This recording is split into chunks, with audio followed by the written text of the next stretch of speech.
మీ motion colour మారిందని worry అవుతున్నారా? అయితే ఈ వీడియో మీకోసమే. Hello everyone, I'm doctor Muva Sriharsha, consultant gastrointestinal, bariatric, advanced laparoscopic and robotic surgeon at Jyothi hospital, Miryalaguda.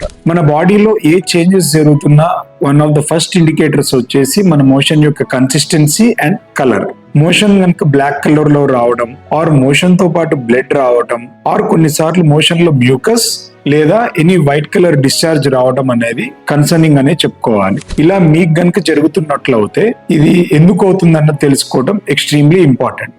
Motion colour changes కి common గా చూసే కాజెస్ వచ్చేసి it can be as simple as a gastroenteritis, or it can be cancer, or it can be any bleeding, అంటే లోపల మనకు తెలియకుండానే ulcers ద్వారా bleed అవ్వటం. వీటిల్లో ఏ కాజ్ అన్న చూసుకొని దాన్ని ట్రీట్ చేసుకుంటే మేజర్ డ్యామేజ్ ఏమి జరగకుండా బయటపడగలుగుతాం. సో మీరు గనక మీ మోషన్ కలర్ లో గనక చేంజెస్ నోటీస్ చేసినట్లయితే వెంటనే డాక్టర్ ని సంప్రదించి దాని రూట్ కాజ్ ఏందో కనుక్కొని ట్రీట్ చేసుకోగలిగితే మీ బాడీకి మినిమల్ డ్యామేజ్ తో ఎస్కేప్ అవ్వచ్చు. ఈ ఇన్ఫర్మేషన్ ని మీ ఫ్యామిలీ అండ్ ఫ్రెండ్స్ సర్కిల్లో షేర్ చేయండి.